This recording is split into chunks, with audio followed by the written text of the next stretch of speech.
Welcome to another edition of Jays and Grays. I'm Dave Hellum. I got my co-host Eli Hamilton in the building. What up, Eli? Hey everybody, how y'all doing today? God is good, ain't he? Show is. God is great. Show is. Mm-hmm. And this week we got two very special guests, man. We got the very funny Kellye Howard and Marvin Phipps on the show. How y'all doing? What's up out there? What it do? Hey Dave, I just want to let you know I hate that shirt. It's a mob. It's a vibe, baby. I've been hate it when a passion. I don't know. That shirt is making me feel real free. Like I got options. You guys see the shorts. Oh my God. Come on with that. Yeah, there we go. What? Oh my God. There we go.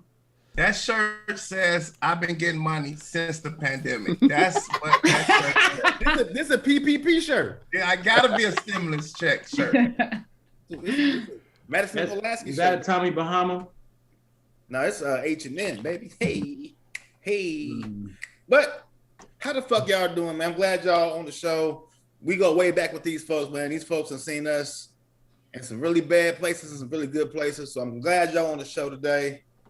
And E-Dot, let's get into some shit. What's going on this week? So for this week and what's been going on since the last time we had this conversation, it's been a few things that's happened. First and foremost, we want to send prayers for Dark Man X. If you don't know what's going on with DMX now, it's been a lot of rumors, heart attack, overdose, stroke. All I know is that the brother is not doing well right now.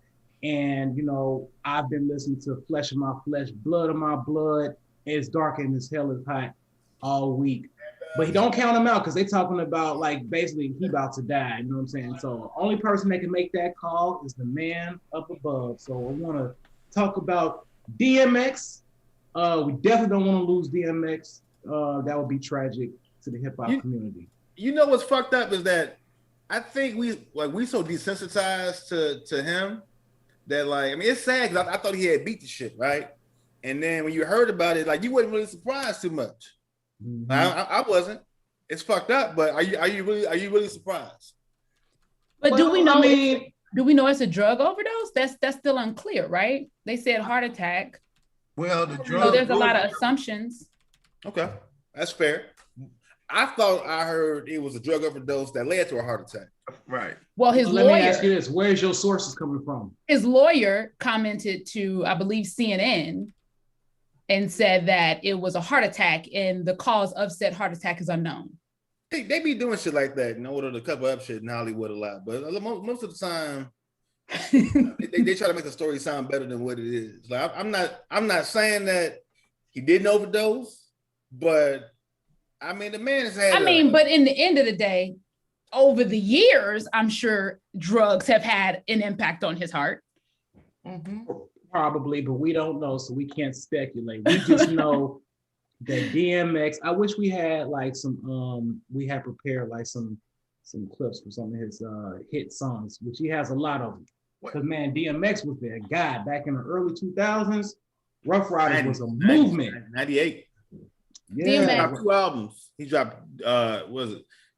Hella's first one he ever dropped was Born Loser. That was the very first one. He talked to that don't count. The and first album and then Dark and Hella's Hot was his first EP. Flesh of My Flesh, Blood of My Blood. He dropped 2 albums in 98. In one year. And both of them went triple platinum. Yeah. And not to mention, he's also a great actor too, though. That's a lot of rappers who can't act. Great actor? Yeah, he's a good actor. He was a damn good actor to me. He was a great actor. Yeah. I don't know where I saw him act outside of Belly. He was in that movie. He played himself. Never Die Alone. Ideally, the movie with Jet Li, and then he was in that movie with Reagan Gomez Preston. Yeah, he was in Never Die Alone. And he was in Cisco video. That was actually Belly wasn't shit. And man, you know what? Don't even, bro. Come on, man. I think we talked about this offline one time, man. And Belly is not a good movie, nigga. I don't know why you love it so much. Crazy. Belly was terrible. No, it wasn't. That was a great movie. It was a very, very bad movie. Are you ready? It looked great. but it How was. do you want me? That movie, that shit was dope as hell. You need The to separate storyline, your Is that your favorite movie, Eli? my favorite hood bullshit? movie. Well, I ain't gonna say it's my top 3 favorite hood movie. I ain't gonna say it's my favorite hood movie. Hood movies. Oh, it has a category of what type of movie of your favorite. I like hood movies. Name your top 3 hood movies, Eli. My top 3 hood movies is Menace to Society, Belly, and Boys in the Hood. I would say Menace to Society and Boys in the Hood is up there for me too. What's your number 3 then? Belly. Next, move Hell on. no, it ain't Belly though. It ain't Belly. How about New Jack City? Oh, I don't know if was that a hood movie? Can you call New Jack City? I don't know if that's a hood movie. That's not a hood It was some movie. hood shit, but I don't know if it was a hood movie. Selling crack.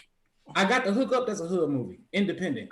I got the hook up with some bullshit. I got the hookup. That was Oh, bullshit. Master P. Yeah. I love Master P, but I hate this movie. We gotta stop elevating trash movies because like I get it. They black movies. That movie's gonna be shit, bro. Like I want Master P to keep doing what he do, but don't ever make another film, nigga. Like He's definitely a hustler. stop. I got the hookup 2 was even worse than I got the hookup part 1. Part 2 was terrible. Terrible. Let's see here. Master P has played in NBA. He started a multi-million-dollar record album. He done put on plenty of niggas in the hood, and he directed and filmed movies himself. Now he can't act for shit. That one movie, The Last Don, when they was talking like they was like from some Italians and shit from the Gambinos or whatnot. Man, I'm like, nigga, bro, you got gold teeth talking like you from Sicily. They don't add up. So yeah, I admit that was some bullshit. I'm not gonna advocate for that. It's not even in my top 10. Period. You know what I'm saying? But I do respect the man hustle, and let's not again deviate from the fact that this is all about DMX. DMX, get well soon, brother. You know what I'm saying? We all praying for you over here. All the hip hop community and everybody else. You know, the internet has no friends. And I saw a post today. Like, I want DMX to get well. I really do. I saw a post today that said, though, DMX can't die yet because he still hasn't told us what them bitches want from his nigga. Hey. I was like, okay, good one. and that's a classic song that will forever live on because everybody got at least 3 or 4 names in that list that he pointed out that they didn't smash before. Yeah, like, oh, I got one of them too. Oh shit, yeah, I relate. Hey, when he said about 3 Kims, I felt that because it'd be like 3 or somebody. You'd be like, yeah. I don't know how he got that choke collar around his neck. That's all I want to know. Like, man, because you gotta like loop it through the hole and you got to put over your head, like, and that motherfucker is tight around his neck. So that's next for you, though, right? You know what? You know that's next for you, a choker, like with them locks, the little. That don't go together, Dave. I cannot take any fashion fucking advice from somebody that's wearing a shirt like that. I just can't do it, and I won't do it. I don't see it. You need to live your best life. I'm happy right now. Okay, like, that shirt screams happy. So, but yeah, you could be happy. Swagged out. I'm just not gonna ever wear no shirt like that, and I never take fashion advice from you. When you keep wearing V-necks that you bought from the BP on 67 and Stony.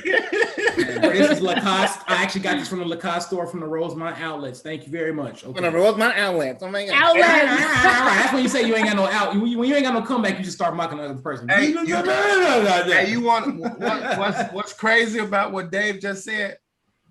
Every show I did at Jokes and Notes, I bought a black V-neck from the gas station on 39th and fucking on 39th Street, like every fucking time. Yeah, that's the one next to Dollar General. That's probably one of the most dangerous gas stations on the south side. One of, not the most, one of. I've seen a lot of shit go on in that gas station. But I digress. Yeah, we got a packed show, so we gotta get to the next topic. The next thing that happened in the news was Hubert Davis, used to be a former North Carolina Tar Heel. I think he played for the Knicks for a hot second. He played for the Knicks, yeah. He played for the Knicks. He just got hired as the new head coach of the North Carolina Tar Heels. The first black head coach. The first black head coach. And as he was giving his his onboarding speech, if you want to call it, He's like, you know, I'm proud of my black kids, and I'm also proud of my white wife. Now, you can say you're proud of your wife, but the fact that you highlighted my white wife, we just want to know, like, what are you trying to say? Like, was that some shade thrown, or what the fuck? He's letting us know that white pussy is amazing. And he's also letting us know why he got the job at UNC because of his white wife. Like, that's partly why he got the job. He probably just trying to secure his job. That's what it sounded like to me. Like, Eli, you hear that? I said I like my white, lovable wife. Eli, I don't ever want to get fired. And something about these white women. He died. Like, look at all your friends that you know who got white women who are black. Who? They'd be so happy. Look at Curtis. Well, they definitely happy. Yes. Curtis do smile all the fucking time. He was like smiling before. First of all, I feel like Curtis was like that before Corey. He did that before that. But Curtis has always had a he grew up on a fucking farm. It's hard to be sad when you had real land to grow around in. As I asked Curtis, I said, why are you always so fucking happy? That's not normal for black people. Like, why is you so... He was like, hey, I got a white wife. And I was like, okay, all right, well, yeah. Okay. Yeah, that explains it.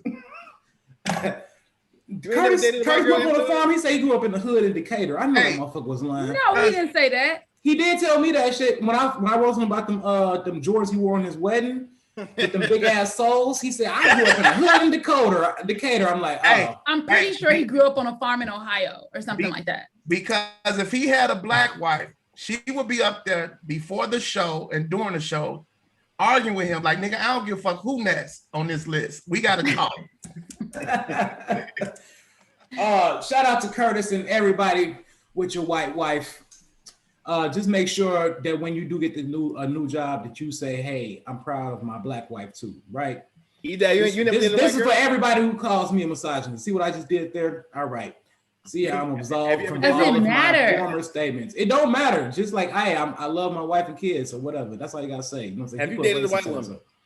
Yeah. He was the only person that wore them little Daisy Duke basketball shorts too. Everybody else had on knee shorts and he would wear them little thigh high. I can't see I knew something was going on with him anyway. So you can't see who with a white woman. I can't see that dating a white girl. You say you have? I've never had a dated. I've smashed one. It was like back page. I've smashed one before. What does smashed mean? Fuck, you know what it means. We can say all that shit on here. I'm just trying to clarify to the audience that may not be dug in them guts. Up to par with your vernacular, sir. Okay. What was her name, Eli? I mean, I don't tell, man. I don't kiss and tell, man. That was a long time ago, though. That was down in Cairo? In Cairo? That was me living in Chicago, yeah. Was it one of the girls? It was after Jokes and No Show. That's all I'm gonna go. I can't see you with a white girl unless she like hood as hell and eat flaming hot. You wasn't hood, bro. Come on, man. What are you saying? Man, I'm a classy guy. Eli racist too, so he probably was mean as hell. Oh, wow. Hey, he was mean as hell to this white girl. They going ham on you, bro. Fuck this black cock, you nasty white whore. Oh my God. Hey, those is his words, not mine. I would never say or subjugate anybody. Eli is racist. Everybody who know Eli know he do not like white people. They call him Ray. Racist ass Eli. James, do you believe that? Absolutely. Oh my gosh, what the fuck? Ain't nobody come out. I've never seen the side of you, Eli. It don't exist. It don't exist. They just talking shit. Hey, Jeff Hamilton. Hey, Eli wants to give his car back because it's white. I don't want this white devil car. Well, Doug, can you talk about why when you first started doing comedy on the North Side regularly that you was talking in a white voice for like the first 3 months? Were you? Hey guys, what's going on? My name is Marvin Phipps and I'm here to entertain you tonight. Like, what the fuck is that? Hey, so check it out, right? I'll check shit out. What? Can you explain that? So Kels, listen, let me tell you, right? It was my first time booked at the Improv. And I didn't know how to. No, we was at Laugh Factory. Can I tell? No, we wasn't at the Laugh Factory. You did it at Laugh Factory and you did it at House of Blues. But what you're talking about that night you're talking about, I was at the Improv. Because that's when word got back. Our Dubs up here talking white. And I heard you bitch ass niggas sitting this shit back. I'm thinking they my friends, but no. To my defense, I had to learn, bro. I'm thinking they my friends. No, Paul Farvar came outside like, what the fuck is that Dubs is doing on stage? I'm like, I don't even know. Hey. Well, we already know Paul racist anyway, so. Hey, Dubs and Kellye, I don't know if y'all can do this right now, but if y'all can y'all share the feed to your personal page on Facebook? Can you cash out me $10? Yeah, I got you. Somebody got to pay on the payments on that MCEL chain he got on. Hey, how do you share this feed? It's just a share button. I think you got to be following Jays and Grays to begin with. On Zoom or on? Oh, I mean on Facebook. Yeah. While y'all doing that, we're gonna get into the last the last bit of news. This is the headline news. NBA Hall of Famer, future Hall of Famer, and 10-time All-Star Paul Pierce has been fired from ESPN on his day off for kicking it. Hey, now that's some bullshit. It's definitely bullshit. Let me see. It is. So here's the thing. If we want to be more specific, he was on Instagram Live with some and his chicks and whatever in his VIP section, getting it in, dancing, drinking, smoking cigars. And I guess that wasn't a good representation of ESPN, even though all the athletes they talk about do it. But since he's an analyst, they said, no, you can't represent our brand like that because everybody who works at ESPN lives a perfect fucking regular life who don't do shit but talk about sports. So we can't have you on the show anymore, Paul. And Paul like, whatever, you know what I'm saying? I'm a millionaire anyway. To be fair, they do have a morality clause in their contract. And what was the morale about what was he doing? Did he have a titty in his mouth and had his other hand on the ass cheek? Or what was so fucked up about it? He's smoking weed. Was that weed? It was a stogie. It wasn't no blunt. That was a blunt, nigga. Was it? Yeah, there was weed in there, yeah. And he got naked bitches behind him. And weed is legal now. So what the fuck? He worked for Disney, man. Them chicks weren't legal. He definitely was paying them. He didn't have no mask on. Oh. But when I was watching that, I was like, how you gonna smoke weed with a mask on, Dave? Hey, for everything. When I saw that video, I was like, he's so fired. Like I knew it. I'm like, dude, but everybody said he tried to do that on purpose. Well, I think if anything, I'm like, that's what I'm talking about, my nigga. Live your motherfucking best life. I fucks with you, Paul Pierce. This is why you're not gonna ever be famous. Because we talked about this. Because like you gonna be on a platform like at the Golden Globes. You can be like, I hate white people, and then they gonna boo you off the stage. First off, let's kill that stigma now. Y'all keep saying that shit. I ain't got nothing against white people, so fuck what they talking about. If y'all know me and you white, you know that. You would at least picked up something by now. You would have picked up something by now. I think this motherfucker race. I ain't. No. So, okay, if you say you're not, then what examples do you all have that he is? Right. He don't have no white friends. He's this nigga white friends, Dubs. Name 3 of them. I got white friends. Name 3 of them. Okay then. That's motherfucker. See how he keep looking around and shit. All that extra airspace, that motherfucking line. Bro, I got white friends that I do business with. I got white homies. I know a lot of white people, bro.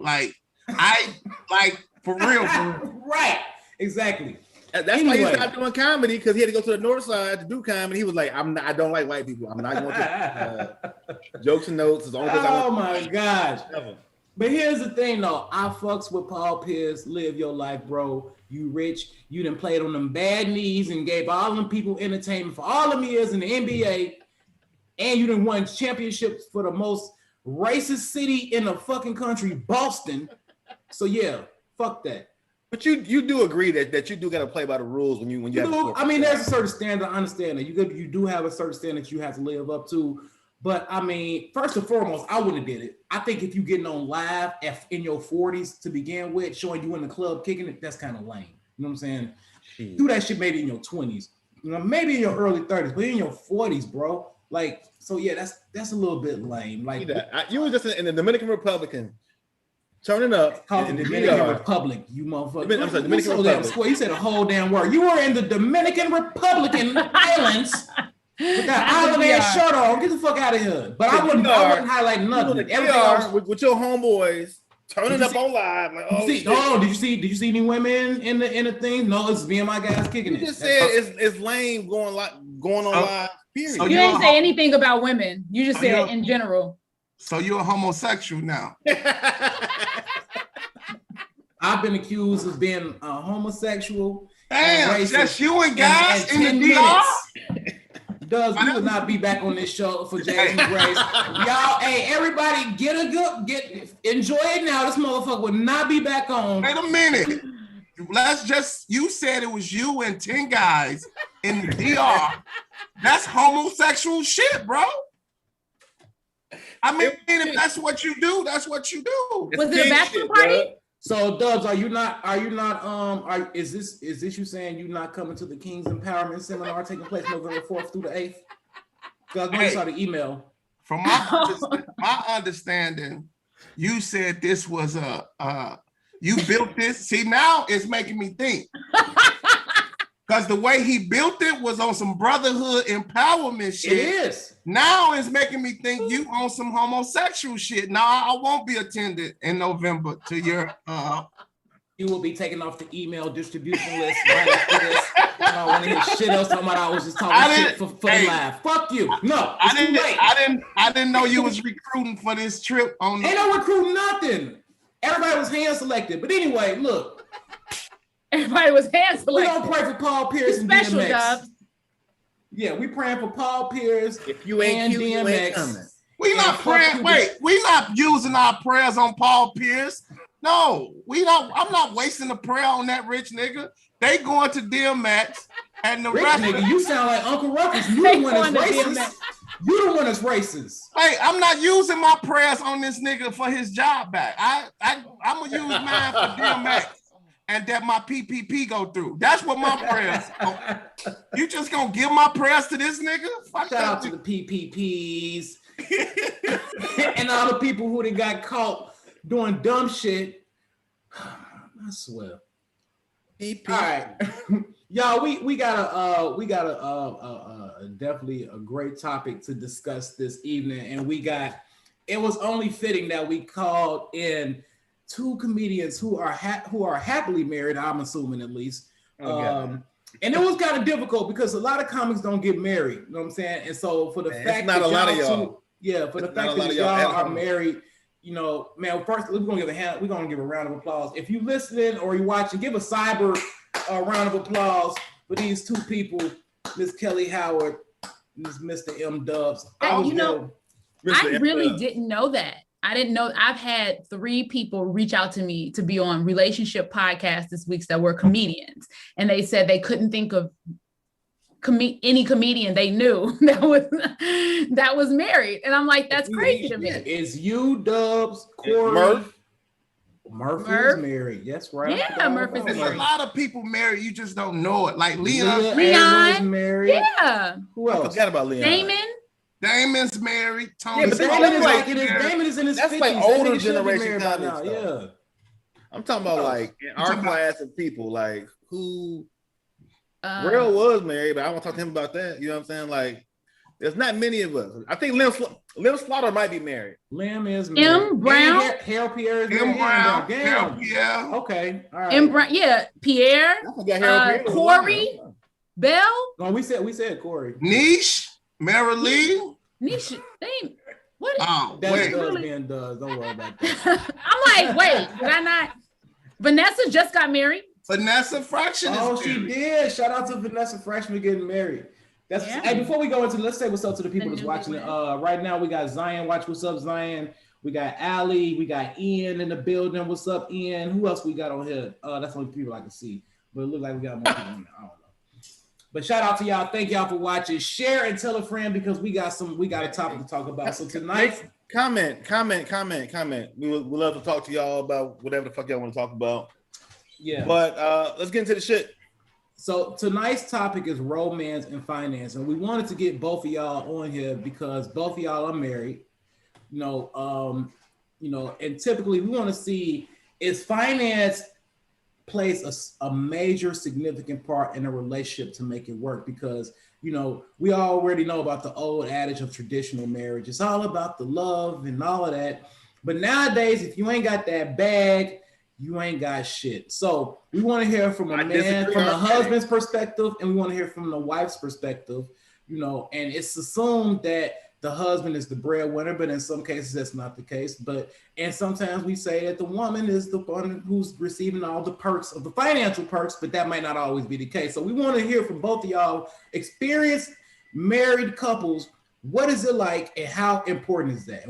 What type of bias description was that? I said some. I didn't say that's what I thought. He said the man who makes all the money. You trying to gaslight out here? No, I ain't say that shit. You heard what the fuck I just said. Everybody here just heard what I said. Who benefits from the husband's money? Look, usually I am the antagonist on this show, but I'm biased at this point because I don't really have a say so because I'm not married. So that's why we're talking to them. It ain't got nothing to do with marriage though. Like this, it's about marriage as well, but.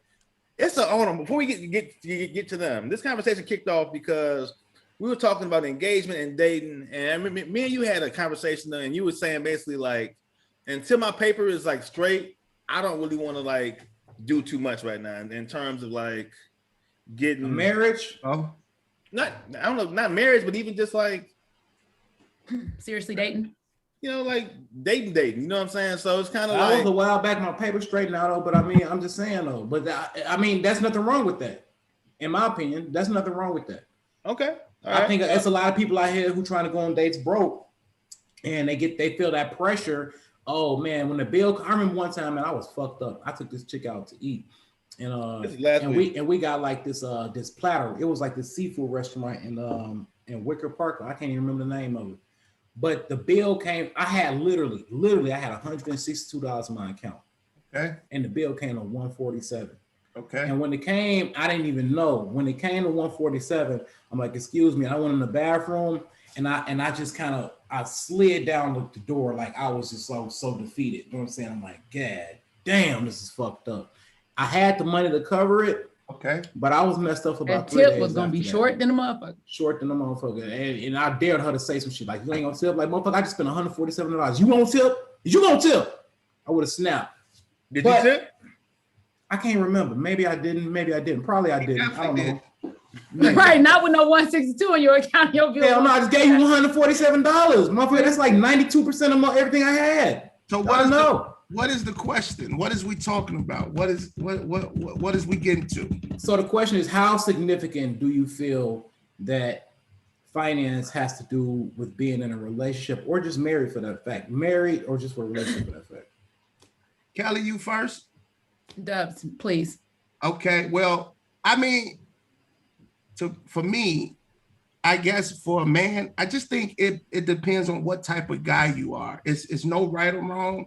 It's just the type of dude you are. And I'm the type of dude, I've always been like a provider. I've always been the person that's going to take care of a woman or pay the bill, or that's just how I am. So like 100%? Yeah. Like I'm not asking you out and then we discussing who pay, and like, I never did that. Like if I'm taking you out, I'm paying. If we're doing something, I'm paying. It's like, that's just, I saw my uncles do that. I saw men that, raised me. That's how I was raised. So that's why I'm saying it's what you saw. If you didn't see that, you probably wouldn't understand that. You probably wouldn't know that. So that's just what I saw. I just, that's just how I am. But, and not saying that women never took me out or never did nothing like that, of course. But for me, it's just, that's just what I do. I'm a provider. I will pay, if I had $142 to my name, I probably wouldn't be trying to go out. I probably would just be like, yo, it's 147. Yeah, let's do something else. I'm not going to put myself in a situation where I got to, go in the bathroom and think about what I just did. But, shot at dumb. I mean, finance is just real important. I joke with my wife about this all the time. Like, she say no, but I'm like, if I wasn't who you thought I was or thought when you saw me, that's part of the attraction, because you're looking at somebody like, he looks nice, you're attracted to him, but you also thinking like he probably could do some things. He probably got this, because if that wasn't an initial thought, you wouldn't have liked that person. You wouldn't have went out with that person. So that plays a big part. You know, if I looked like shit, if I looked like I didn't have no money, if I looked like I couldn't provide, you wouldn't have went out with me. You wouldn't have let me take you out. It's like, hell no. You know what I'm saying? So it all plays a part. I will agree with that as far as a woman, not just a woman, just in general, when we're seeking somebody to spend real time with, right? Or even if you're just trying to fuck, you're not going to try to fuck no bum ass broad that looks like she don't have anything going for herself, I would hope, right? You know what I'm saying? So in general, when you first start dating someone, there is an appeal to them having something, a decent presence, that they care for themselves. It's not even about having something. It's that you give a shit about yourself. You floss before bed. You know what I'm saying? You care about how you show up in the world, which is important for anybody that you're dealing with. If you are somebody of substance, right? But as far as the financial aspects of things is concerned, once you get past the very superficial surface of, yes, this person has a job, yes, they can provide, it's all about the common goals of the couple, right? Are y'all just trying to survive? Y'all just trying to eat? Y'all building wealth? What are your goals? You know what I'm saying? If you're just trying to buy a house, get comfortable, pay your cars off, and live a regular 9-to-5 life, that's one thing. If you have important, people, Kellye, what you just said about setting goals. Like me and my fiance, she gets on me about, you know, we make vision boards about like our goals for stuff. Mm-hmm. If I'm not doing that stuff, she'd be like, hey, you said you want to get some property in Chicago. What's up? You know what I'm saying? Like, I'm ready. Yeah. I'm ready to do this. I'm trying to, you know, build some legacy, you know? Yeah, that stuff is important. It is. That's how you know you ain't serious, Dave. Build some legacy. Get your ass out of here. You ain't even structured right. Build a legacy. If you don't get your haircut by like in the next 2 weeks. And you know what I'm saying? Man, we talking about building like free legacy, you know what I mean? And you know, your hair do kind of remind me of those fans I used to wear when I was in high school. You know, I used to fan it's a vibe. It's a vibe. Spray spritz on it. But it's a radish. I will say, Dave, that's great in a relationship. A lot of times people think both people have to be.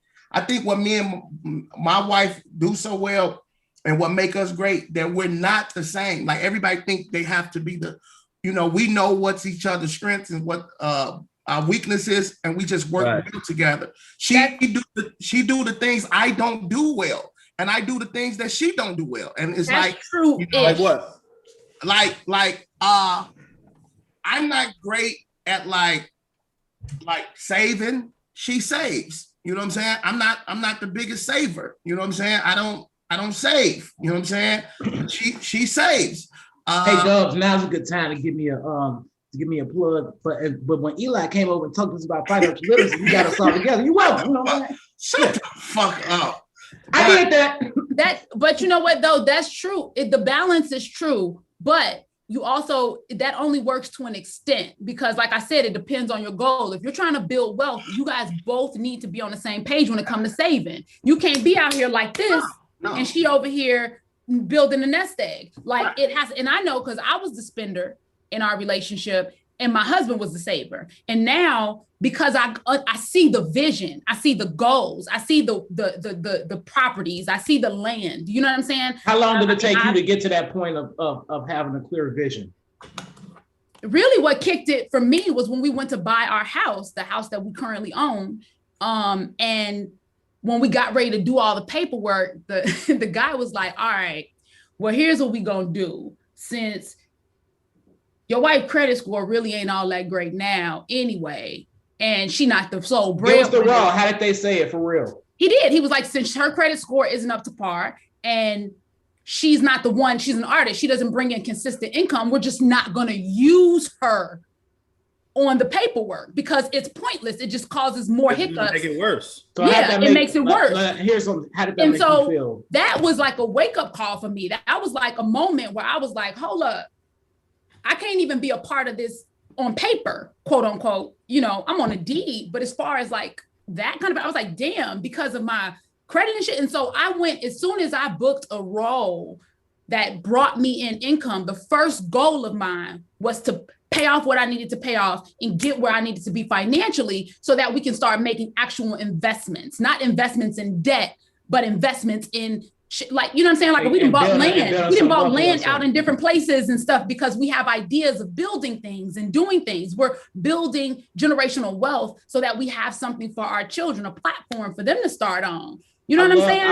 I love that you said that. I love that you said that for a couple of different reasons. One is because at least when you saw like how significant that was, you know what I'm saying? At some point, because everybody gets it at different times of their life, but you like, you know what? As a contributor to this relationship. That is super important. Yes. That I'm not even able to contribute my part because maybe whatever the reason it was, maybe it was something that wasn't self-taught, maybe it just wasn't top of mind.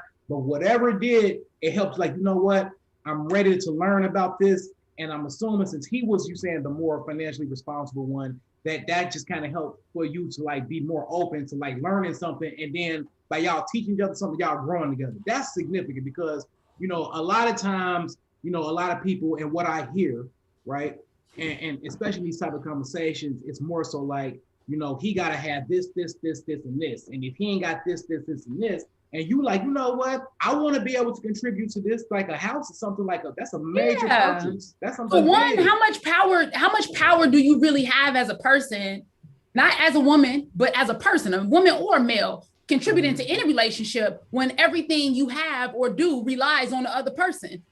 That seems to me, that doesn't seem like that's going to be a fruitful relationship at all because there's going to be a lot of resentment in that relationship from probably the part of the person who is doing all the bringing in and the money. You know what I'm saying? You got to have a balance. So like with us, I wasn't bringing in money at the time, but the balance came from me being mindful about certain expenses and spending certain things, trying to clip coupons, trying to save money in certain, calling the motherfucking, the gas bill, making a big deal about a charge and getting it taken off, taking the time to do something that he wouldn't do. He would otherwise just pay for. So there's my contribution. A lot of people think their contribution has to look like financial contribution, but maybe your contribution is being mindful of how you spend because you're not the sole breadwinner. Maybe your contribution is, you know, whatever other little things like M. Dub said, it's things he don't like to do. You know, my husband is not, he doesn't really think cleanliness the way that I would prefer, you know what I mean? But I was military and I grew up with a grandma that made me get up every Saturday and clean up. And so we have different, but I also don't mind because I have more flexibility in my schedule than he do because he works a 9 to 5. And so it's all about just understanding balance and having that compassion for your mate and what they got going on in their life too. You know, we lack that a lot of times in relationships and we expect our mate to be on the exact same page as us, doing exactly what we're doing. That's not realistic. You know? That's not realistic. That's not realistic, which is why you find partners. I came from the total opposite with not just my fiance now, but like just women who I've dated in the past where I've been a work in progress. You know what I'm saying? And it's one of those things where for me personally, I like to know that you willing to fuck with me because I always knew I was going to be all right. You know, it's like I knew I was going to be fine in terms of like my life, my career, in terms of what I was doing. But now living in LA and being all put together and going out there and attracting the person who I'm supposed to be with, it's kind of like, it's kind of hard to trust that. I know for a fact that the lady that I'm with right now, my fiance, has seen me like when my credit score was in the 5s, you know what I'm saying? And my shit was fucked up. And she was like, all right, we're gonna get this, you know what I'm saying? But that's not a blessing the norm. To have somebody like that. That is a blessing. I used to joke with Mike all the time and tell him when we first started dating, I was like, I have to, and I used to say this anyway, just when I first started comedy, I was like, I need to get married before I make it. That was my goal, was marriage before success. Really? Why is that? Always. Because it is scary for women to be, let me tell you something. If you struggle through this plight with me as a comedian and trying to make this shit work, I can trust you. Okay. I can trust your intentions with me. I can trust that you have my best interest at heart. Mike has went through a gang of shit that I've had to do in this industry and overcome and try to figure out. It's a lot of moments of as an artist that are not the best for an artist's mate. It's very difficult to be with an artist emotionally because you know what I'm saying? We can go into this fucking little shell where we're trying to figure ourselves out and they don't get that. It's very standoffish. It's very, you know, it can be lonely even. And so to go through that and to still stick through it and believe in your mate and to encourage your mate and push your mate, and then they make it, how do you walk away from something like that? Which is why it's important to try to build as you go along with that person, where it's not just one-sided. It's not just about what he has or what I have, or what I have or what he has. I'm not over here just building my comedy career. The things that I get, I try to invest back into what we are building. And the same thing with his income. He invests into what we're building. What you saying and what you and both does is saying are some great points. Why do you feel that a lot of marriages fail due to finance today, in today's marriages? Unwillingness to communicate properly about the truth of the matter, about the truth of people's habits around money. If you got poor money habits, looking that in the face can be very scary and very insecure. It can make you shrink back down to that little kid that you were. You know what I'm saying? When you first got your first dollar and went and spit that shit all on Fruities, it can make you feel small. So we got to get past that pride and say, oh shit, a 600, a 610 is not what's going to help me build generational wealth for my kids. And if that's what my mate want, and I'm not willing to hear that. Conversations about expectations. That's all that sounds like. Is like, because like in my mind, I could say to myself, all right, we're going to go have on the bills and stuff like that, because that's what, you know, to me, I'm okay with that. But there's a lot of women who that shit is a no-go. They're like, no, you the man. You know, so you really got to just know who you deal with. That ain't your type of woman. And that's fine. You know right. So is it something wrong with that? Because I mean, just to Dave's point, a lot of people like, if I gotta pay, I'm not trying to get a roommate, I'm looking for a husband. Okay. So and we hear that quite a bit. This is why we date. So what are your thoughts on that? So here's the thing. When I met my wife, she told me she don't want to work. She do work. She works, but she wants to be home with the children and this and that, which I appreciate, right? So my goal is to help retire my wife. You know what I'm saying? And it's like I want to be financially straight so she can do that. Because here's the thing. If a person if you don't want to work, I don't want to be with you and making you work. Like, if you know what I'm saying? And that was explained to me, not because she just don't want to work, but because working at home, in the home with children, that's work already. We got 4 kids. That's already work. You know what I'm saying? So actually, when women work and have children and got a husband, you actually got 3-4 jobs already. Because I'm a job, these kids a job, this house a job, and then you still go to work. Your job a job. You know what I'm saying? So it's like, damn. And I didn't really see that till I see, like, my wife really fucking works. Like, she cleans this house, she take care of these kids, and then she has a job outside. So my goal, what drives me every day is like, I want her to be able to not work outside the home. Like, I want to be able to provide.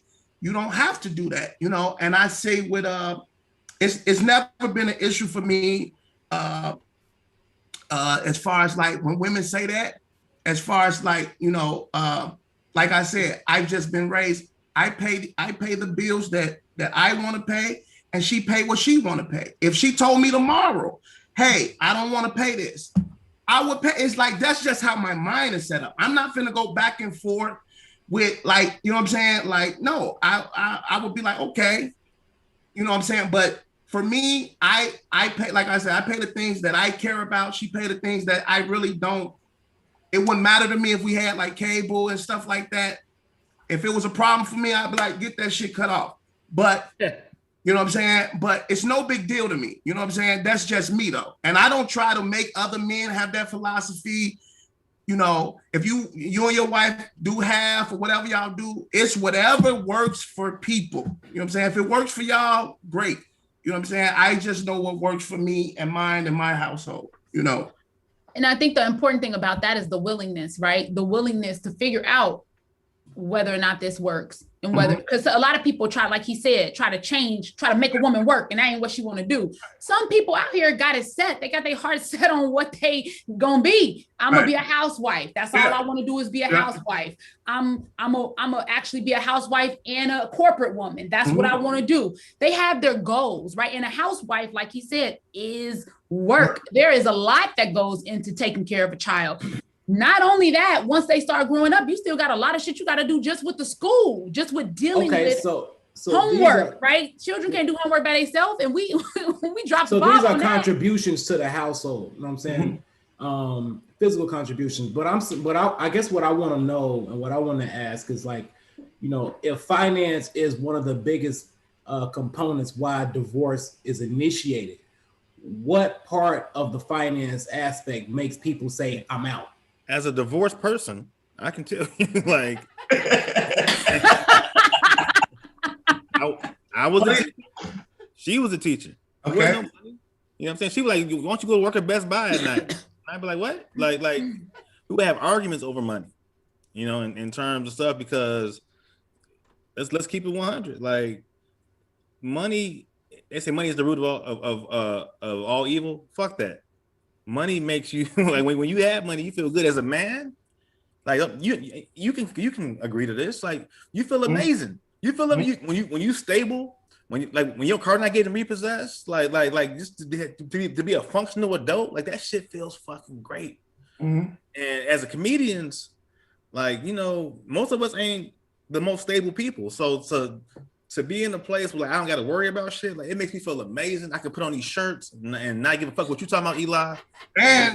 And you have high tolerance for other shit when you straight. You can deal with it. It's when you're broke, you have low tolerance. You better to kill people. So you're basically saying, like, when people initiate the divorce, they're like, you too broke for me. Even though I love you, even though I said for better or for worse, I'm still out because you ain't got it. You know what, though? Broke in and of itself, though, is strictly a mindset. It's not an actual thing. You either, because where there's a motherfucking will, there's a way. You can figure out ways to make money. We've seen that in COVID, right? People have had to hustle up and figure out ways to artistically make money, and they doing it. They eating. People are creating businesses every other day and really, really making money.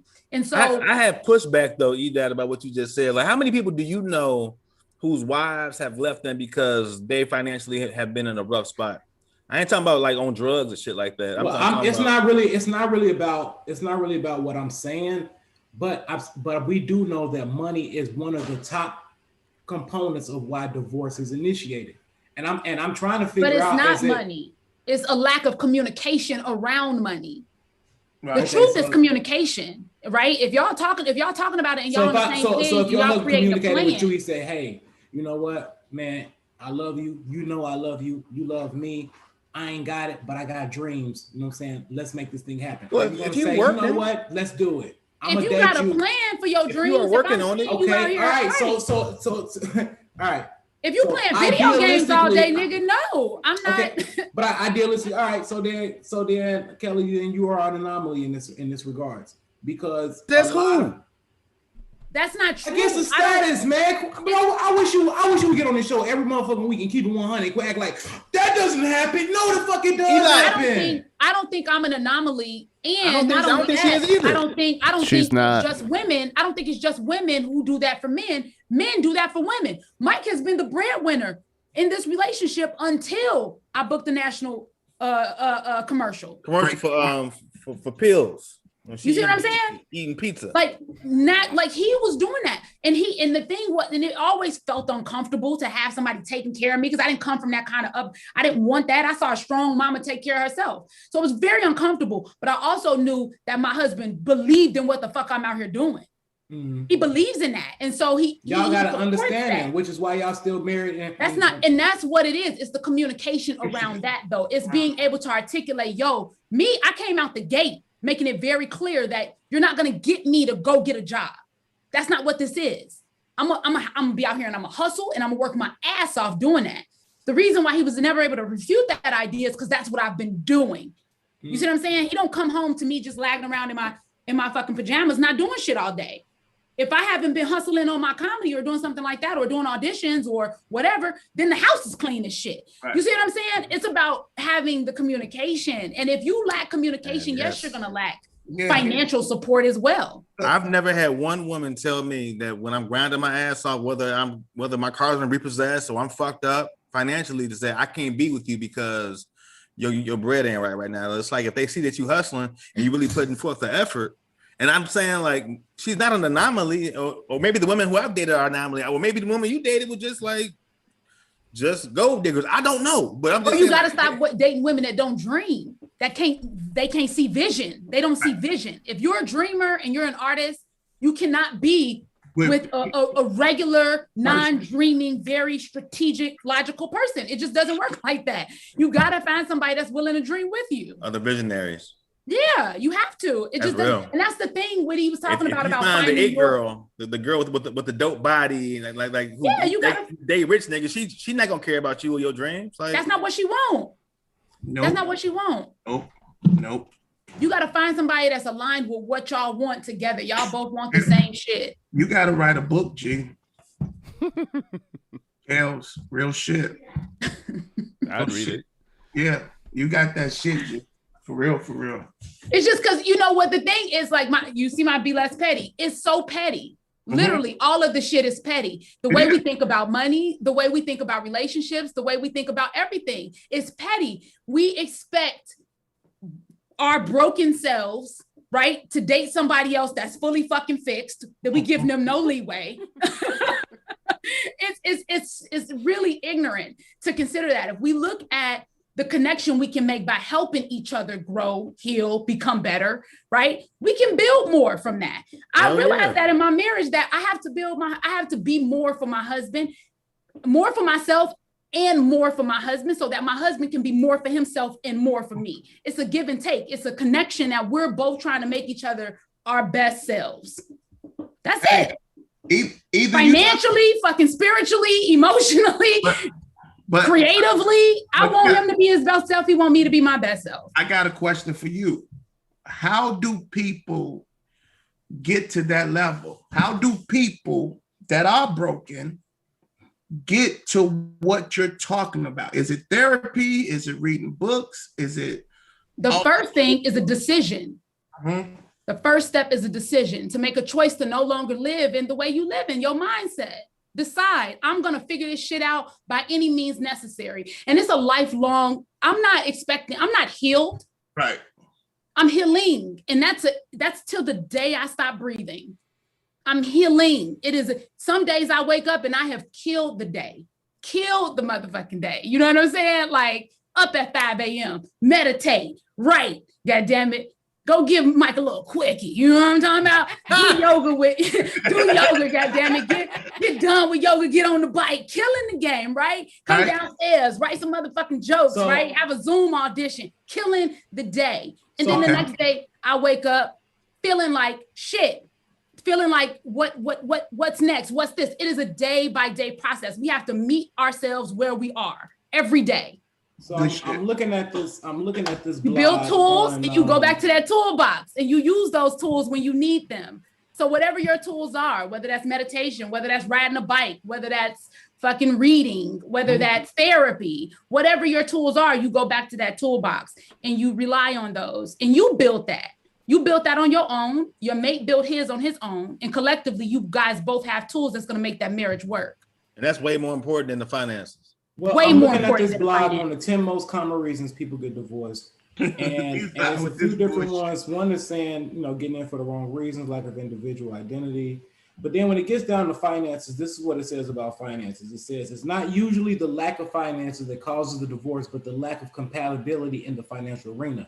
Opposites can attract, but when two people are opposites in the financial department, divorce often ensues. Imagine a conflict if one is a saver, which y'all said, and one is a spender. One is focused on the future while the other believes in living for today. One has no problem buying on credit while the other believes in saving up for what one wants. So when it comes to just like when we talk about financial literacy, and people don't really, I think a lot of people kind of negate how important financial literacy is, not just in general, but also in relationships, which is why we wanted to kind of focus on that component of relationships, marriage, and whatnot. Eli ain't trying to hear what y'all talking about. He like, no, but you fuck can't that. though. That's the point we're trying to make, Eli. You can't focus just on the finances in a marriage. I know you can, but I'm just saying it's impossible. I know. You can't. I know. The but marriage, I'm just saying, them breaking up is not over money. Right. Them breaking up is not over. I promise you, a person breaking up is not strictly over money. It's over a lack of communication. It's over a lack of physical touch. It's over a lack of compatibility and understanding and compassion. It's over a lack of a myriad of things that comes to, and you ain't got no motherfucking money. Right. You know what I'm saying? And this, cherry on top. you know, that puts the cherry on. The cherry on top is you not having no money. But the fucking cupcake is filled with all that other shit I just named. I know a lot of couples where, even with the men, they might not make as much as the women, but they balance it by being like the caretaker at home in terms of like taking over the household while the wife is at the hospital working or whatever like that. It's like it's different value that's outside of just money, the box of money. You know what I mean? Like I think that's really important. Yeah. Okay, so it's safe to say that finances has nothing to do, or it has very little to do with why divorce rate. Yes. Right. So this is something I just learned. All right, I would agree with that. Now, there's a lot of statistics out here that say that it is the number one cause for divorce, and the reason being is because of the mindset that we collectively as a society have around couples and marriage and all of that. So yes, of the like mindset of like money matters, and if you don't have it, then it's going to cause friction within the relationship, and there's going to be a breakup. Yes. On a collective, yes, that is the reason for divorce.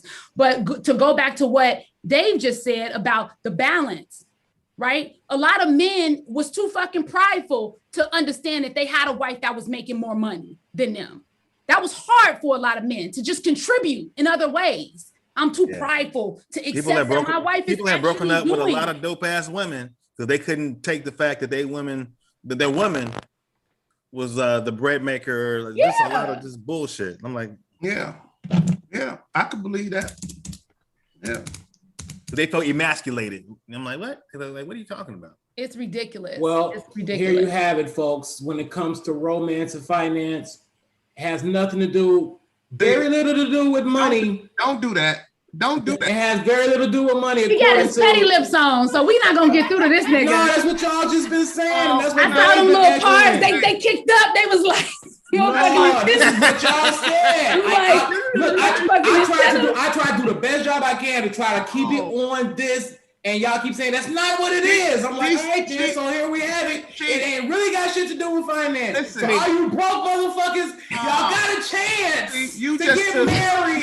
You just took everything Kelly told you and just basically. I heard exactly. I listened. I heard. I'm just. But Eli, everything you just said though says a lot to me about why you're single. No, that has nothing to do with it. It does. It says a lot. It says a lot to me about why you're single. I can see it, and so see. Why?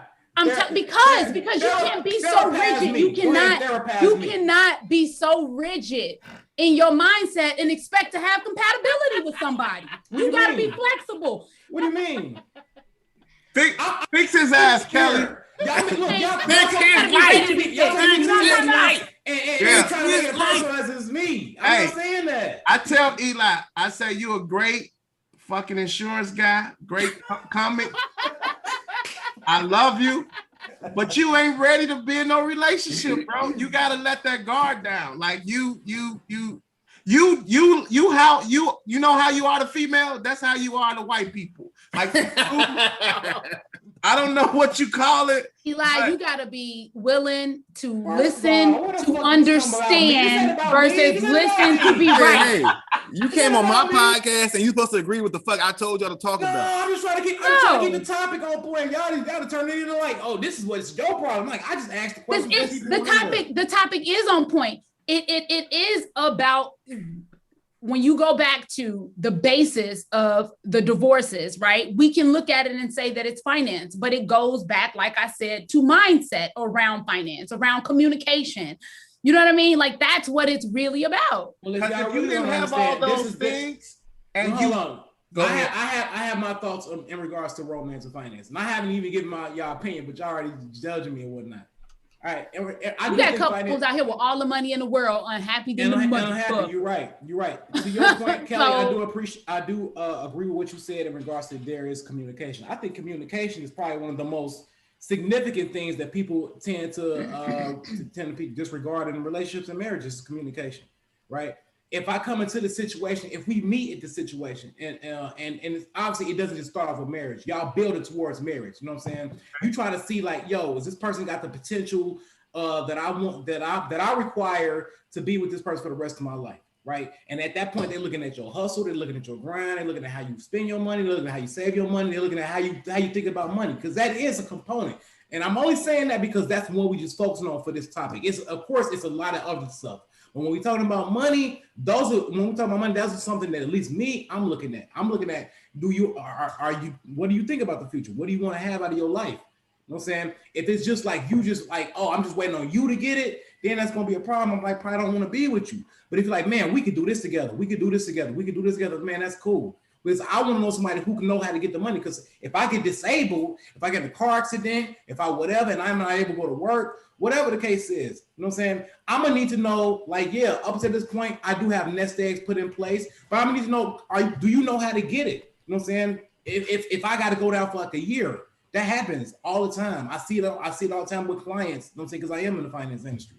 So I think that's some of the important things that you got to understand in regards to relationships, and just instead of just looking at it like, oh man, as long as we love each other and as long as you definitely understand, not about that. You know what I'm saying? Like, no, that's a very real conversation. And I think to not have that conversation and not look at it from a realistic perspective is irresponsible. So only thing I'm saying is that, at least for me, if y'all want to just focus on me, that's my viewpoints on a relationship. I know how to make money. I understand money. And if my woman don't understand money, then I'm gonna show her like, hey, this is what you got to think about money. Like, and I'm gonna ask like, what do you got to put in place? Woo, woo, woo. I'm gonna ask all the type of questions, not to make her a client, because if you're gonna be my soulmate, that's gonna be something big. I know I don't want to be broke in retirement. Do you? Have you thought about it? Well, you need to think about it. If you want to be married, you got to think about shit like that. And I think that's a responsible conversation to have. That's a very responsible conversation. That we've always butted heads about this. I always feel like for you want to get to a place where you build yourself up to where you want to be, and you find some person that fits inside your jigsaw puzzle perfectly, like as like your complement, as more opposed to your partner. You know what I'm saying? I've always said like that's what I feel like your mindset is in terms of love. And I say it don't work like that in terms of just being like, I'm ready to love. And then and the person just like attaches themselves to you, and now y'all gonna be happy. Eli be running chicks off with. I hope you don't be having these type of discussions like on the first dates and shit, bro. You be training them. They be leaving the restaurants like, this nigga nuts. You gotta have your shit together. What's your credit score? What's your debt to income ratio? I ain't never asked no chick their credit score. How many abortions have you had? I will say that at this point it's a little different. Like, I don't know how old you are, Eli, but I'll be 40 this year. Like, I'll be 40 at the end of the year. If something were to ever happen to my husband and I had to remarry, the conversations would be a little bit different than how they were, 10, 15 years ago. So yeah. You're like yelling at somebody right now. I see him. Is that one of the white chicks you're trying to kick out? I told you to get your ass out my So Eli, you must have, because I'm big on law of attraction, right? I've never Abram Hicks, who you be watching? I watch everybody. YouTube videos. Yeah. Yeah. But Will Smith. I've never attracted people like I don't like broke, or you know what I'm saying? I have never dealt with no one that was a conversation for me. You know what I'm saying? Because I believe you attract what you are. If you focus on the negative, you're gonna get the negative. That's what you're gonna get. You attract what you are. So I ain't worried about that shit. Right. I never had to worry about, I never attracted a chick with 8 kids. And ain't nothing wrong with having 8 kids. Well, 8 kids, don't have no money, don't work, don't care about finance. Like, that's never been an issue for me. It's all about love. All you need is love. Take care of them kids. You got it. Take care of them. Fuck up. You got 8 kids? Oh, no, I got 4. Oh, I was like, damn. What? That's the hustle right there because they small, No, but, right? You being a smart ass, but it is more about love than it is about. Not, I won't say fear, but it's more or less like because he's worried about the wrong shit. No, that's a good point, Dave. Go with that. It is more about because the opposite of fear is love. Is love, and so it is more about love than it is fear. You have to be willing. You have to be willing to not know, to leap into the unknown. If this was a Care Bear episode, we would all open up our hearts and pour love into Eli. Like, y'all got me. I'm so misunderstood. But you're not in relationships. You're not gonna get that. You're not gonna get, and that's the thing. I think y'all don't even know my thoughts about it though. Okay, I just heard your thoughts. I just heard your thoughts, and I told y'all. Hey, to everybody listening, I told y'all. No matter what, I'm going to be the bad guy. I'm the bad guy on every episode. You don't have to be the bad guy. Ain't no different. You don't have to be the bad guy. Yeah. Wait, he's trying to love y'all. Everybody, show him the love. He's trying to open up that shirt, take it off, and throw it away while you at it.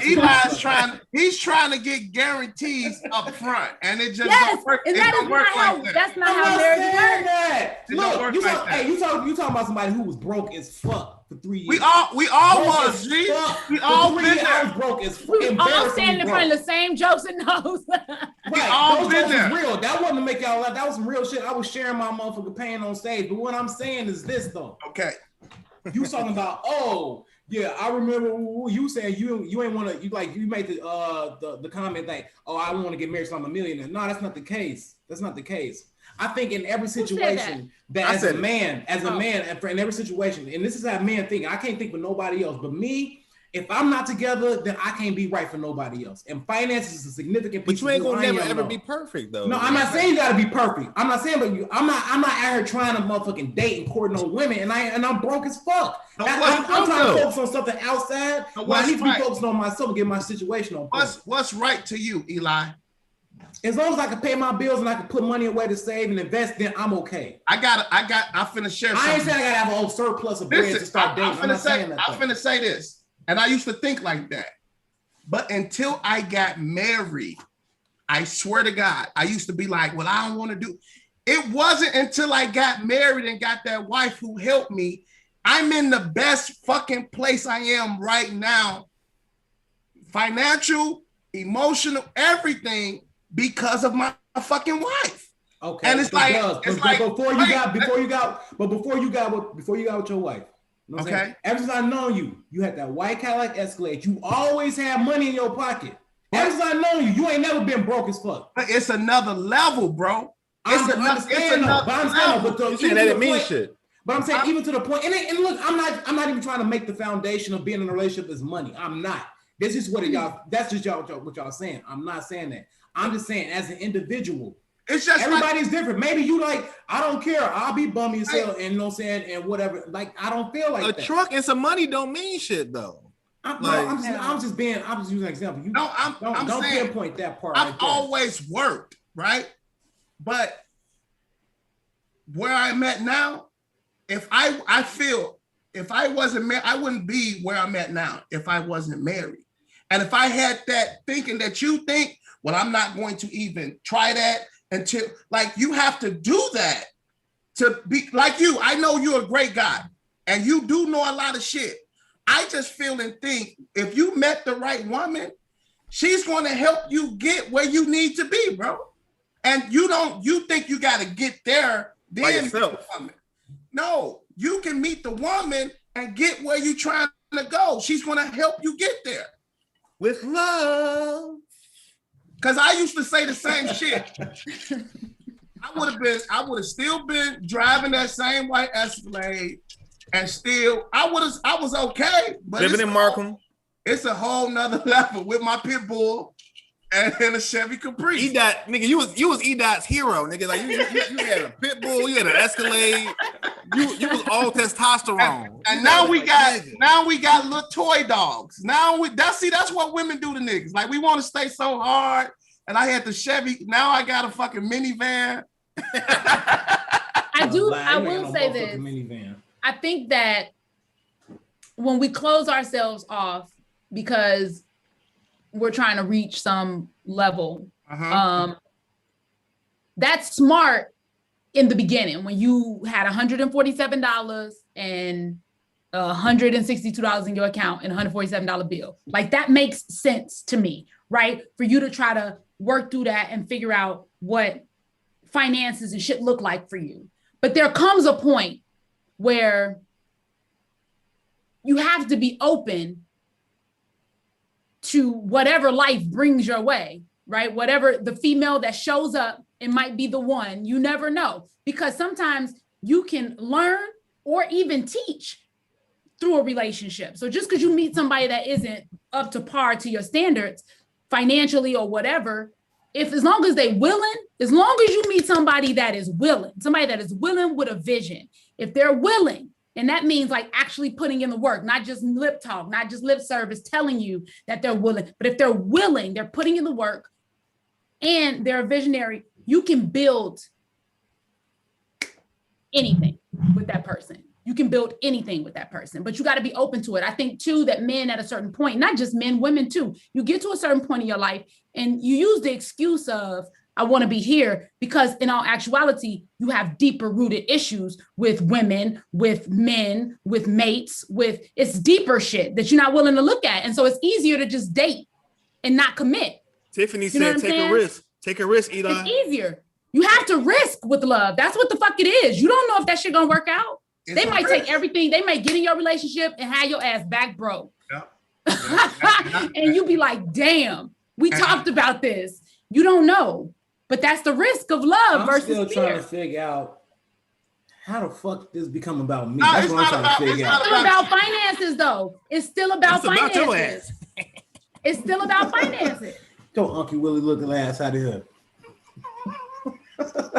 We can't be caught up on these statistics though, because for one, too, the fucking internet lies. So they don't know why the fuck these people got divorced.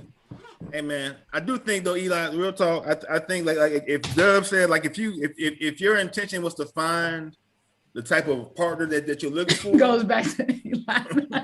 There you go again, back in me. It can't help it. Every show be about Eli because he's fucking a dirtbag. We're trying to help you experience the financial woes of marriage on your own. This whole premise was Dave's idea, but now it's all about me for some reason. He thought of this first of all, shit. you got to realize I had the intention of flipping this on you. I see now. So matter of fact, you ain't picking up. When he first wrote out the segment, he was like, "And plot twist." Because you know me, we don't agree on shit. And I remember you. I done been called a racist, a homosexual, and goddamn it, and I got money issues, and I don't want to fuck with no broke motherfuckers. Like, goddamn, hey, this ain't even all true.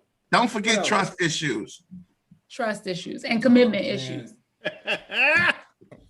And you a misogynist. So next, make sure y'all watch episode 17, Iyanla Fixing My Life, featuring Eli Hamilton. Go to the red. Fuck I need. Go to the red table with Jada. I definitely ain't going there the way she did. Will hell no.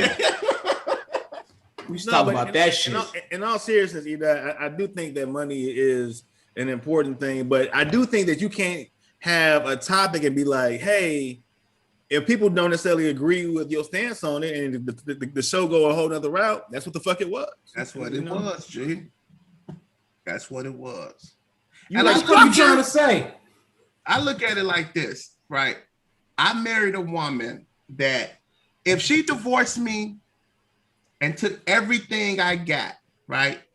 I just feel like if that's all you wanted from me, if that's what you wanted, that was your end result, that. It's nothing I can do to stop that anyway. You know what I'm saying? I'm not sitting up here thinking about that. You know, you just want this. You know, I just love a person enough to know if that's all you wanted, that's what you wanted to do to me from the beginning, it was nothing I could have did. You know, I love you truly with all my heart. I was in it for real, for real. So I think with Eli, like you playing your head about, what if they do this and what? You can't go into situations thinking about that. No, you know what? Hold on one second. Let me remove y'all niggas from the King's Empowerment Seminar invitation list. Cause y'all talking don't delete me, bro. No, you already said you ain't coming. No, He's changing you to a keynote speaker, Dubs. But Eli, he know we always had these talks, man, and he know what he is. He's also a finance guy, so he's very logical. It is about making sense to him on paper. And so, hopefully, maybe by the time you get out there, you'll just start dating online, and then it can make sense to you on paper. You can hold the profile side by side and decide. Just have a arrangement like I know, that's what I'm saying. You know what? At the end of the day, love always prevails. But I just try to be realistic in terms of looking at it like, what are some metrics, that you can prevent in order to make it work? No. And also, what are some things that stands out that's usually one of the common threads of why relationships and marriages fail? And from what I just, not just from what I just study and read, it's just what I'm here, read, whatever, what people talk about, what's the one of the most surface topics, and a lot of people say it's finance. But again, it's finance, it's infidelity, it's cheating, it's all of that stuff we know. It's also getting comfortable in a relationship. Comfortable, yeah, and it's getting so comfortable in a relationship that you think you know what your partner is thinking and feeling. Have you had experience though with a woman who was like, "I'm leaving you because you ain't got no fucking money"? Yeah, like has that happened before to you? Yeah, but I broke it off before she did. Plenty of time. That was my last. Shut your ass up. That was like. That's why we here. No, but it has happened though, and we talked about that though too. Though, well, you know what I'm saying? And that's fair though, because you have a different experience. You know what I'm saying? You like, so this makes sense. But I mean, I couldn't even be mad though. I couldn't even be mad because at that point she was ready for relationship. She was ready for like a marriage and kids and all of that. And I was just in a bad spot. You know what I mean? And I was still trying to like hold on to my ego, like, yo, I got it. I still pay for this. Yeah, I take your mama out. Woo. I pay for it. You know what I'm saying? And it was just a lot of pressure. I'm like, damn, man, it's just getting heavy on me. You know what I mean? It was like, well, when you gonna get back on your feet? And I'm like, yo, what? You know what I'm saying? You ain't really sympathetic with my situation. I'm not asking you for nothing. But all I think is just to give me some time to like get my shit right. And then when it was like, you know what, it's too much pressure, fuck it, then going on your way then. And I'm like, you know what, at that point, let me get my shit together. You'll come burn some sage. Let me say this. In your apartment. For Eli, if you had money, she still would have left, bro. Like, she was done anyway. She just that was just the out. Possibly. It was, you know what I'm saying? If you could have had bread, she was gonna leave your ass anyway, G. Like, I'm trying to be fine, but it was over with because looking back at it now, if you had counseling now, would you still wanted her to be with you if acting the way she was acting at that time? Oh, that's why I broke it off. That's what I'm saying. Yeah, I broke it off like this is too much. But she was gone. She was done anyway. Goddamn, dude. No, she was just getting free meals and shit. She was just letting him jump through hoops and, he was trying to say. But it's a learning lesson, though. I mean, whatever. I know it's a blending. And you told me about that relationship, and we used to talk because you told me you stopped eating ass. That was the main thing that you stopped doing. That's when it went left. I can't. That's where you fucked up at. Hey, I think this was a good topic. I hope people got something out of it. The viewers. We're getting off this goddamn air right now. No, because James sent us a message in the chat like, I need to hurry wrap the shit the fuck up. Okay. How long we been on? Too damn long. It's almost 10 o'clock. It's past my bedtime. Hour and a half almost. Damn, this is good shit though, G. It's good conversation, man. That's one of the things that I like about these conversations, especially when we have people who got. And when y'all bringing me back? I mean, you could be a regular, whatever. I guess, Dave. Well, I like that as a regular, man. I got two shows already, and I can't be on another show. Y'all gotta sneak me in like how we used to be on other shows when we worked for Mary. You can't put me on no flyers and shit. Hey, fuck them other shows, man. This is where it's at, though. Yeah, I love y'all show, man. Keep doing what y'all doing, dude, man. I gotta say too, this is a really good crew. for any conversation, I think, for this show. This is a solid fucking crew. Kelly's so articulate and like, you know, well spoken. Kelly, you have really like calmed down. She grown over the course of like the last 4-5 years. You have really like just calmed down. Like you used to be so hyping all over the place. This Kelly, you might still be, you know what I'm saying? But at least for right now, you really chill. That's what I'm saying. Like this Kelly from the Harvey Kelly, like nigga. It's like day and night, G. Yeah. Well, on that same note, I have a comedy self-help podcast called Be Less Petty. So what days you be on? Every day? The same night as you niggas. I be on Thursday. That's the hot night. My show started at 7 though.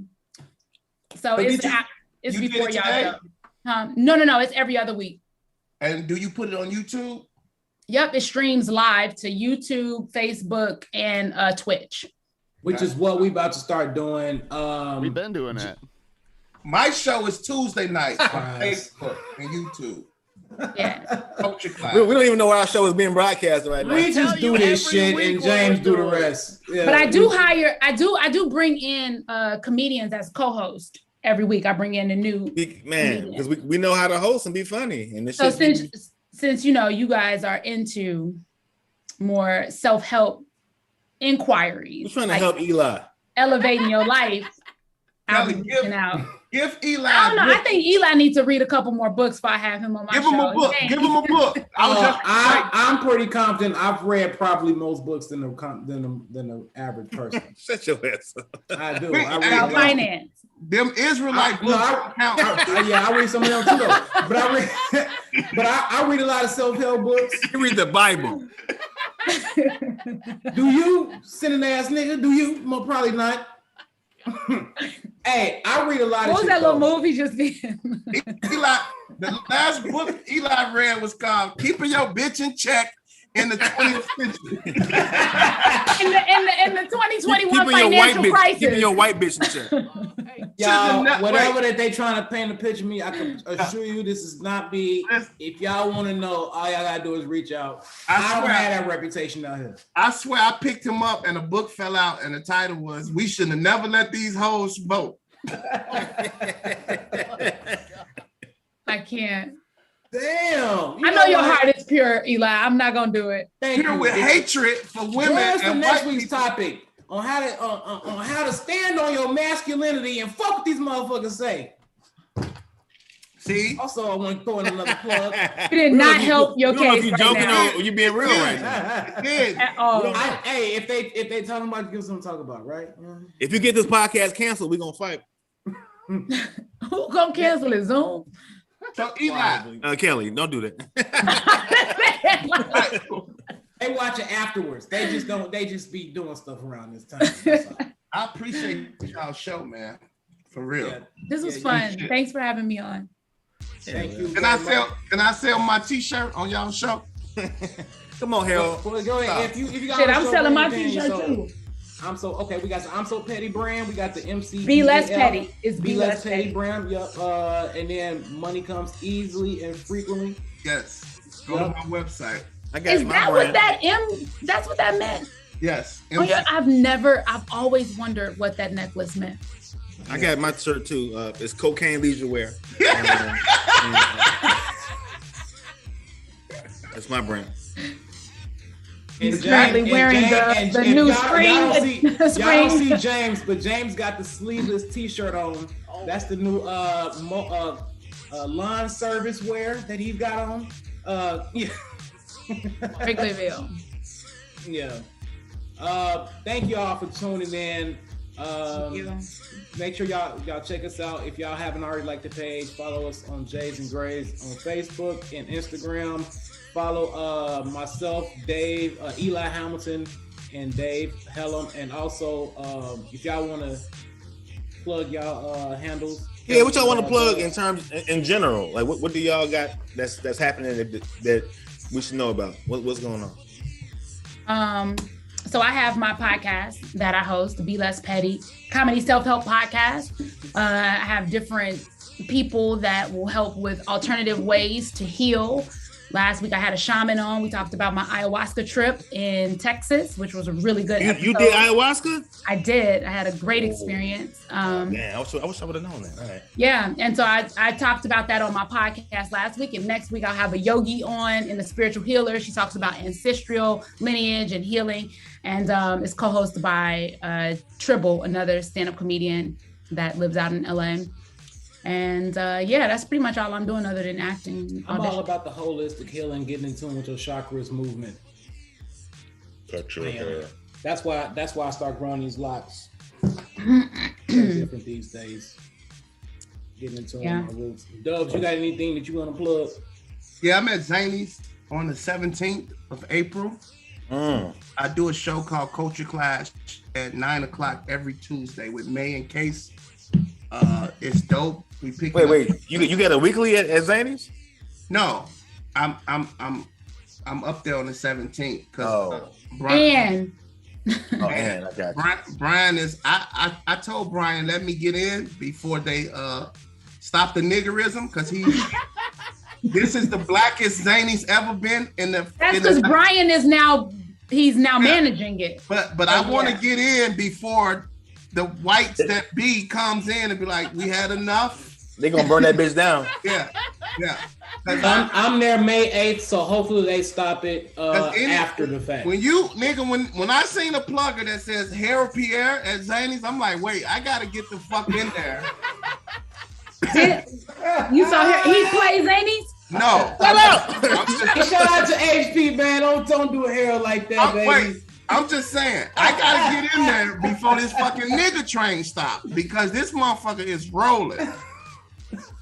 I performed one time in my 13 years of comedy. One time at Zany's. Chocolate Sunday. No, chocolate Saturdays at Zany's. Zany's look like the fucking house picnic now. That shit look like it's fucking black. They doing the electric slide after every show. They got a black drink now. They got a on phoneme grave drink. I'm like, what the fuck? On phoneme. That's what they do. Delicious.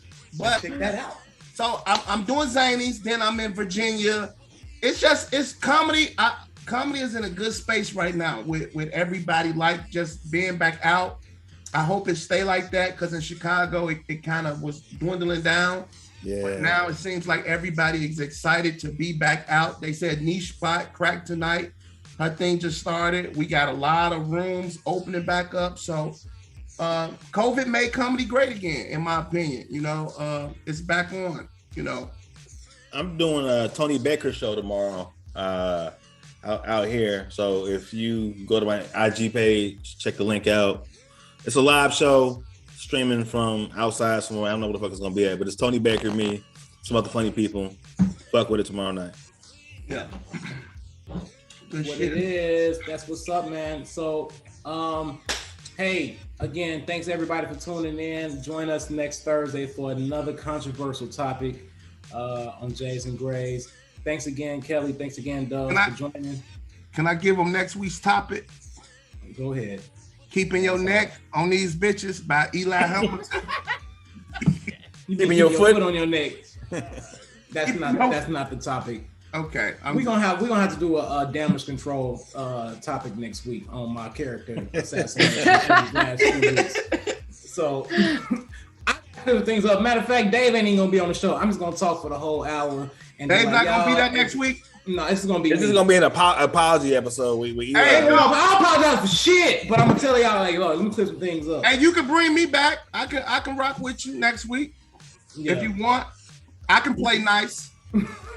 I think it's good to have a different energy. You know what I'm saying? Because me and you always disagree about shit anyway, and it's always good to have a third or fourth party. That's because fucking E-Dot he hates women. Oh my gosh. He hates. All right, hey. We out of here, man. Thank y'all for joining. And my battery about to die anyway on this laptop. I think it got something to do with your mother dropping you off at the airport when you was 3 and never coming back. I didn't fly till I was fucking 26 years old. All right, y'all. Peace, y'all. Bye. Peace. Hold on. Wait, I'm not leaving. No. Stick around for a second. Was it off? Do we gotta be froze?